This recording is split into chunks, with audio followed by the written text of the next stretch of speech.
Down. Everyone, it's Nate Meadows here, and I'm really excited to be talking to you about discrete social media marketing. Here's a quick overview of what we're going to discuss today. We're going to talk a little bit about some changes that are happening in the social media space. Exactly what is discrete social media? Of course, we want you to try to leverage it, and I've got some ideas of kind of where this emerging trend is headed. So with that said, let's go ahead and just jump right into the thick of it. So social media really was a magnet for many brands that drew, I should say, many brands to their platforms in order to reach their respective audiences and get some audience insights, how their content was being engaged with, so on and so forth. And really, we're entering a really interesting space right now where social media is kind of becoming, ironically and interesting enough, kind of a traditional digital medium for brands to engage on. And so if you think about it, social media over the last several years really hasn't grown, it's exploded in growth. Again, as you can see on the chart here, social media is expected to grow really by 230% since 2010. And that's really, really crazy. And that's a lot of people, several billions of people on social media. What's happening is, a large part of our conversation today is going to be really focused on how crowded social media is getting, and then some new tactics that really, sophisticated marketers are employing and brands that are employing to discreetly reach their audiences and bring them back into the purchasing cycle or funnel. I'm going to focus a lot on companies like Amazon because they're really what I would say the bright spot that's really doing discrete social media marketing well.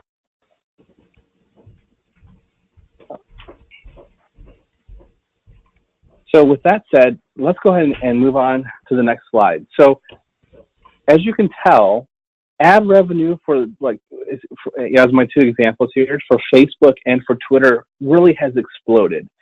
Facebook, their ad revenue has grown from $764 million back in 2009 to last year they brought in over $39 billion. So basically, man, I wish I really would have invested in Facebook. Tell you that, I'd be pretty rich right now and enjoying life. And then as you can see, Twitter has grown as well, but not nearly as much and as quickly into the scale of Facebook. So the ad revenue has just really just skyrocketed. But what's happening? We're seeing a trend, and we're seeing, some of your social media marketers have been aware that reach has declining, right?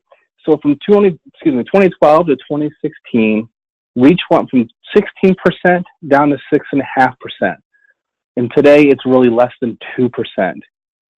So what do I mean by organic reach? For those of you who aren't overly familiar, when marketers push content, it reaches the people who see that content organically, right? Not putting money behind that. Interesting how the correlations that I'm 800 and reach has declined just shy of 90%. So what's happening? I'm calling, a lot of marketers, and myself included, are calling this the kind of the pay to play or fade away as a result of not investing money into your content for your audience to see that. Really interesting, right? So what's a marketer to do?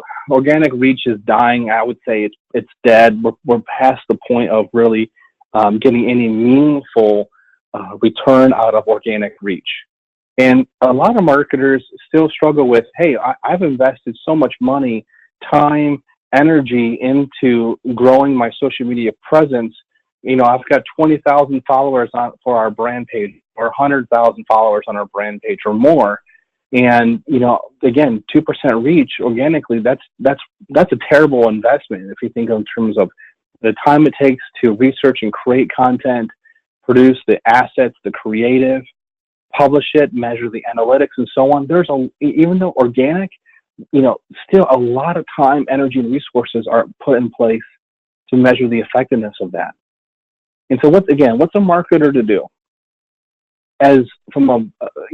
We understand that there's so many influences, and there's really so many, points and distraction in a consumer's life, and we're all consumers. So this is kind of a quick segue where I would say, whether you're business to business, or you're really focused on B2C, it really doesn't matter, because at the end of the day, you're a human, and there's some unique, things. Yes, we recognize that.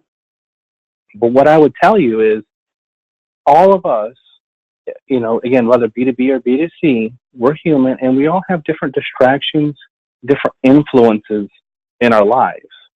As you can see on the chart in front of you, from things like our family influence us, our work relationships, social economics, our friendships, our demographics, and of course, social media.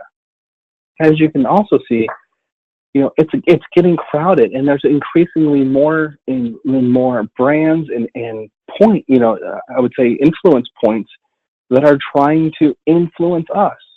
In 2017, roughly the average person saw over 3,000 branded pieces of content. That's a lot of content, and that's a lot of content coming from brands. If you read the blog post that I wrote kind of leading up to this, I talked a little bit about the influence that brands have versus strangers and friends and family members have on an individual's purchasing behavior. And roughly, I believe it was StackLab that published some research that talked about 86% of people are more influenced by brands and strangers than 86% of people are influenced more by strangers and friends than they are by brands. And also that those strangers and those friends and so on that we're seeing on, engaging with on social media, that content is more authentic as well. So this is kind of just another side note and kind of a takeaway that if your brand or your organization is not leveraging user-generated content, I would say you're really missing out on key areas to influence your audience and doing it in an authentic and more meaningful way. So, consequences of growth, right? I talked a little bit about how social media has really kind of become that traditional digital marketing medium. There's been a lot of upside for social, and I'm one of the biggest social media advocates. I love it. We use it, and we recommend it a lot to our clients as well. But if you think about social, and you kind of put it in two different perspectives, right? Social has grown tremendously in audience size, as I shared with you in one of my first slides. Several billions of people. There's nearly every brand, consumer or business to business, is on social. The time is spent on social is increasing. There's more content on social. And, one of the most beautiful parts of it from a data nerd like myself, I really love those audience insights. So I can really hone in our content to make it more meaningful and relevant for our audience. The downside in kind of where things are headed right now and that marketers are really working hard to combat is, again, reach. I shared with you earlier that social media reach was around 16% on Facebook back in 2012, time frame. And today it's less than 2%. If you're getting a 2% on your return in your 401k, some of you I would suspect would be looking for a different medium to invest your money in. And not only that, but social is becoming an increasingly pay-to-play space. So reach is dropping. You need to pay more money to reach your audience that's already following you. And that's becoming an increasing challenge for many marketers as the purse strings and the budgets really kind of tighten up. Not only that, but social is crowded. Many brands and people, it's getting harder and harder to stand out and differentiate yourself on social. A lot of the tactics we see that really honestly kind of drive us a little crazy is when people talk about general, you know, general points of ideas in terms of everyone, if you, the most effective time to reach your audience is on Twitter is at 10 a.m. And so now you have everyone jumping into this 10 a.m. box as a industry standard to reach their content. And that frankly just drives us a little crazy because we're always trying to optimize in a blanket statement approach that we see a lot of companies try to articulate to their respective audiences. And that's just kind of a wrong way of doing business, right? And not only that, but brand authenticity. I talked about this just a second ago, where 86% of consumers and humans, right, in general, find a stranger's content more authentic and engaging than a brand's content. And so that kind of helps also influence their purchasing behavior and decisions. If that doesn't resonate with you real quick, I would just check your pulse and make sure you're still breathing, because that's a pretty mind-blowing statistic. So this is all kind of building up to really kind of understanding what is discrete social media. If you think about it, again, I was close. I said 86. So 81% of consumers' purchasing decisions are influenced by their friends' social media posts. That's significant. And so if brands want to win on social media, Amazon and others, if they want to win, they've started to realize that, hey, going directly to the person I want to influence is kind of the wrong way of doing things. And I need to be more discreet about how I do it. I'll get to a little bit more about that here in a second. But I wanted to share this with you because this is really what I would say, in a large part, kind of backs up what discrete social media marketing is. Social media in general, when it first started out, was really focused on influencing behaviors, influencing people, building brand affinity, love, loyalty, etc. It was all about influence because that's where the eyeballs were.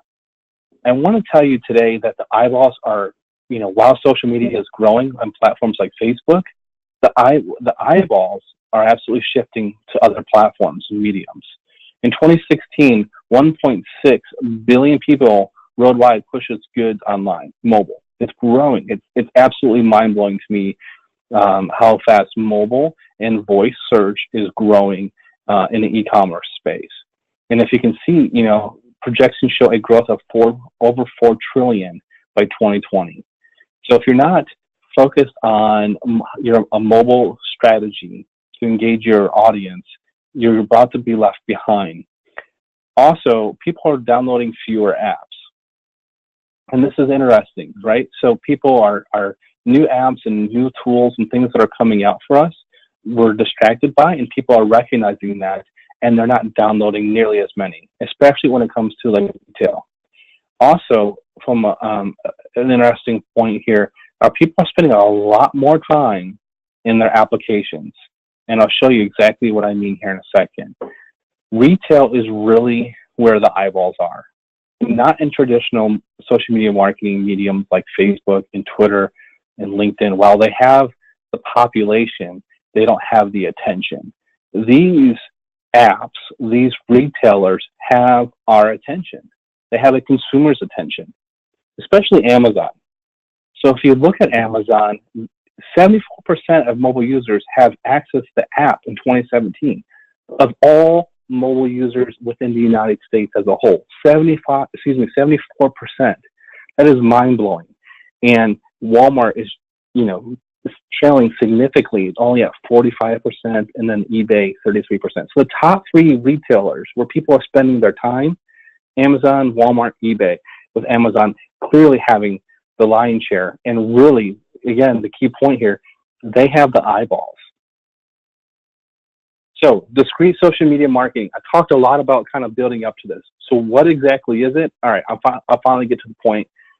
Discrete social media marketing is really basically the instance of removing friction.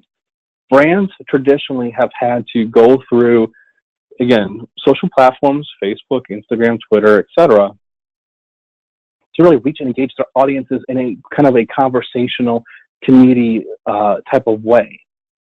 But again, as I shared with you earlier, reach is declining. The effort and investment required to reach those people that they were historically is becoming increasingly complicated and challenging, and it's also becoming more financially a burden on marketers and brands.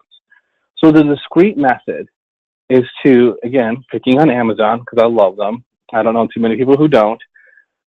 And also, this is not sponsored by Amazon. This is just a trend that we've noticed, right? So Amazon is doing this exceptionally well. I would guarantee you that you probably have the Amazon app on your phone, okay? So discrete social media marketing is removing the friction. Instead of Amazon going to Facebook to say, hey, Nate, we think you'd be interested in this product, which they still do to a degree, now they're sending us notifications on our phone. So this is actually a screenshot of my phone. I received this notification. You know, Nate, we think you'd be interested in some popular posts on Home and Garden and Spark. Now, what the hell is Spark? Well, Spark is Amazon's discrete community to influence people to come back into the purchasing discussion through other people. Again, that statistic, over 80% of people are influenced by our friends and strangers' social media content. So when I see a post coming from Amazon that telling me that I might like a popular post on Home and Garden, and I open up that notification, and if you see here, there's a real person talking about these two products and asking, people's opinions on which one they use and why. And you can vote, and interesting enough, you can also buy those products. So this is kind of the culmination, if you will, of discrete social media marketing. And I'll show you the cycle here in a second, but I just want to hone in on this a little bit more. So instead of Amazon having to pay money through Facebook to reach me, to bring me back into the app, notifications are coming straight from the app to bring me back into the purchasing funnel. Again, removing that friction, removing that decreasing ROI from working through other social mediums. And so this is really the essence of discrete social media marketing. And I'm going to walk through each one of these steps right now. The first one is, again, it all starts with you. You, the consumer, you have your own psychographics, meaning your own purchasing behaviors, the things that you're influenced by, socioeconomic status, where you live, your friends, your family, so on and so forth. And really, the next step is, really, we're all on our phones. We have our smartphones, right? So those two tied together with a app like Amazon really are what I would say the foundation of employing discrete social media marketing, or DSM. When you are on the Amazon app, companies are doing a fantastic job of really understanding, each of us, our purchasing behaviors, our browsing histories, and so on. And that's really this next one. Looking at your browsing history and purchase history, what are you interested in? And using that information and combining with some machine learning and algorithms to then show us products like you just saw a second ago of things that we might be interested in. And that brings us to the algorithms go to work. We get the notification, and then you're brought right back into the native application. So Amazon is controlling the eyeballs. To me, one of my heroes is Gary Vaynerchuk, and Gary always says he day trades attention. I would like to tell you that Amazon owns the attention right now because they're doing this social media marketing exceptionally well. So when you get that notification, again, it brings you right back into the application. You're involved and you're seeing and being influenced by what people are saying, what people are doing, what they're purchasing, and that is directly correlated to what you do next, right? So again, that community is absolutely the influence in what you do. And then, if you're like me, you're probably saying, yeah, I'm going to buy that because you're interested, you're being served up highly personalized, content, not only from Amazon, but from people who have similar interests as you. And then you buy that product. And then it starts this trigger of, you know what? I should absolutely tell people about my experience with this particular product. And then again, starts the whole cycle over of discrete social media marketing. It's pretty interesting and fascinating if you ask me, but maybe I'm a little biased. So some of you are probably asking, Nate, how do I leverage discrete social media marketing? Well, I have 3 tips that I want to give you to leverage discrete social media marketing. And if you can, please write these down because I think there's some really interesting emerging trends happening with this space right now. So again, 3 tips. First one is look and listen. If you notice the transition on the left-hand side, this is essentially some of the same platform or user experience rather, that we would have on a traditional social media marketing platform like Facebook or Twitter. We can ask questions, we can do polls, share links and products and photos, and really tell the world in this community called Amazon Spark what we're doing, what we're interested in, what our experience was. What I would tell you to do, look and listen. If you're selling on Amazon, your products are being talked about in this community. And I think it's extremely important for you to do some research, to not engage yet, but to look and see what's happening. There's no social media marketing tool that's really monitoring this space. There's no tools that can get into the social listening, if you will, in Amazon Spark. So you're doing a little bit of manual legwork here.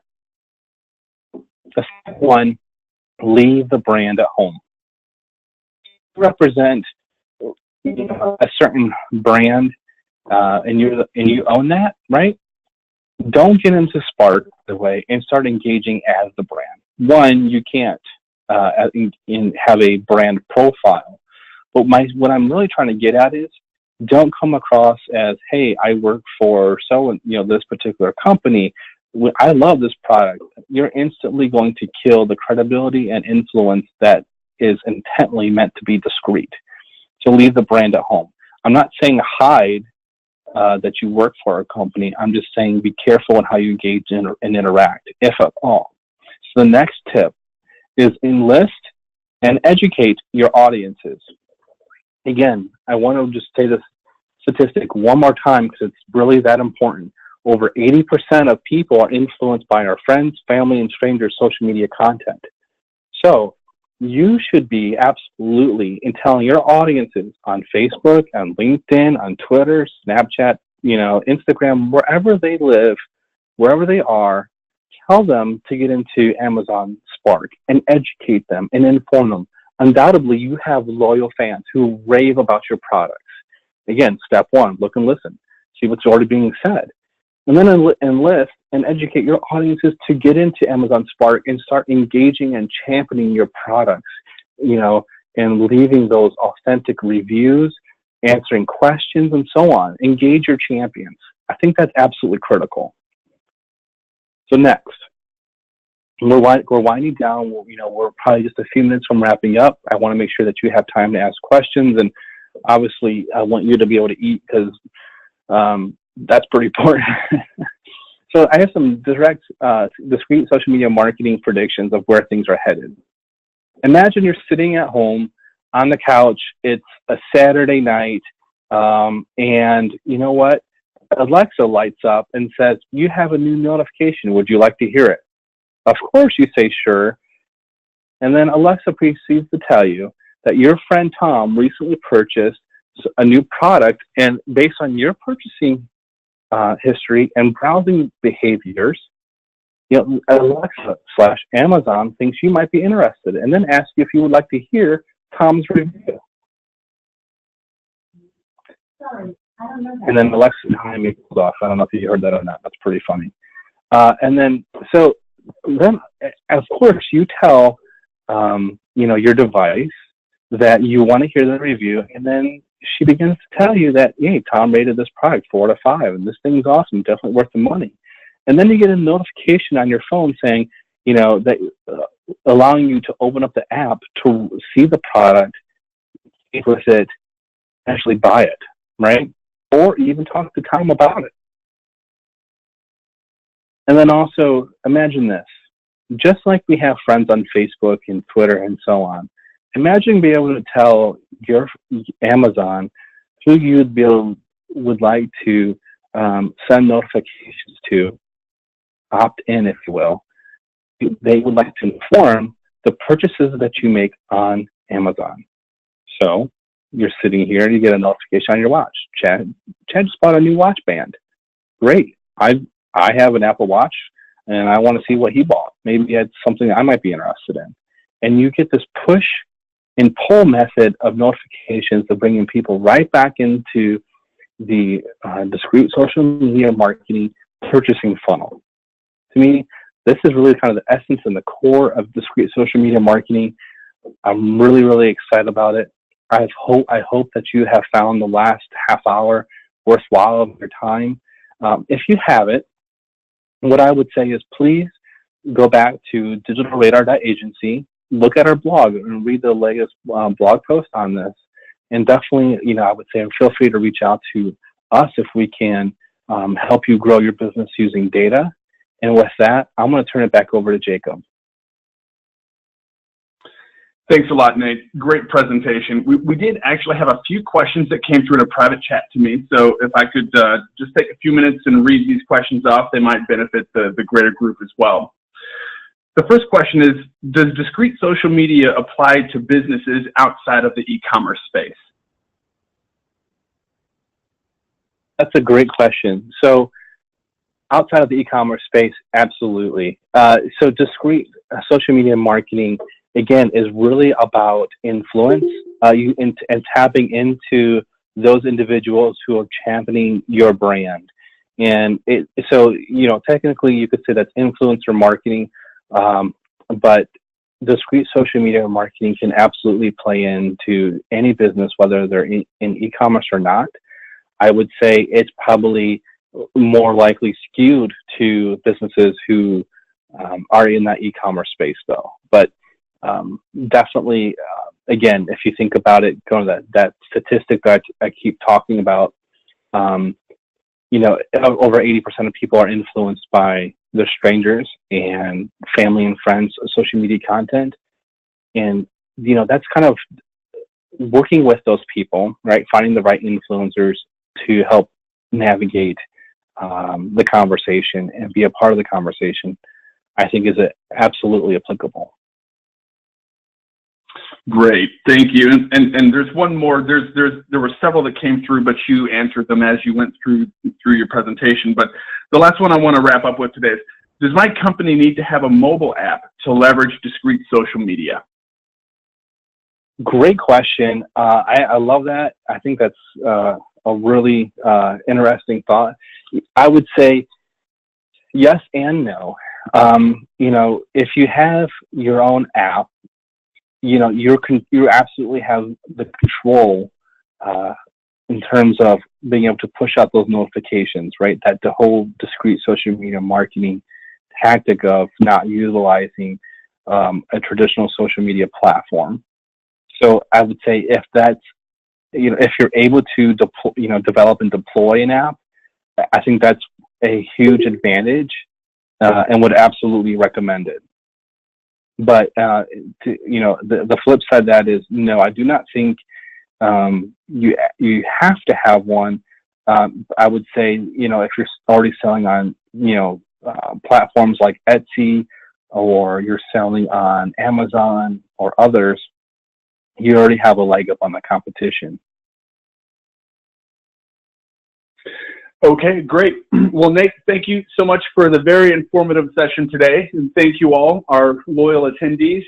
We will be packaging this up and sending out a link to the presentation to download once again via email. We'll have that out to you all in the next couple of days. And everyone, have a great day. Woo!